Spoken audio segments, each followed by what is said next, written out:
Oh no, my buddy's been shot. Press H to open the medical menu. Make sure that it's his name there and not yours. Here's a basic overview of the algorithm that I recommend using as a medic. Now, let's go through it. Like usual, you're going to start by applying tourniquets to the limbs that are bleeding, in order of worst to least. You can tell the leg is bleeding the worst because it's a darker shade of red than the arm.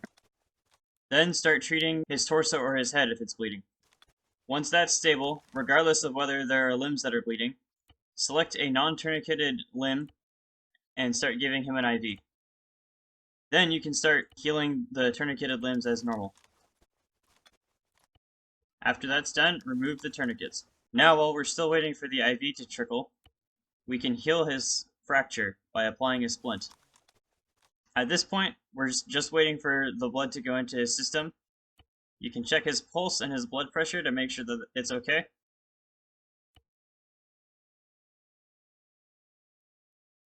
His blood pressure is a little bit low, but that's just because of the blood loss. At this point, the patient should wake up soon. You can give him a shot of epinephrine to help speed up the process.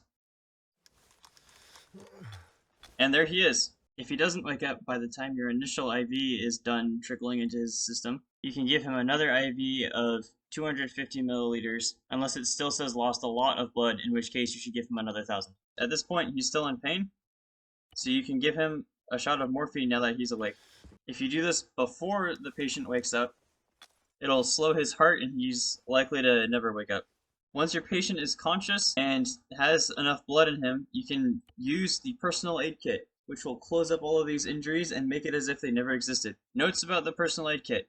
It'll only show up as an option if your patient is within normal heart rate and blood pressure levels, which means that he has to have at least most of his blood in his body. And now your patient is as good as new.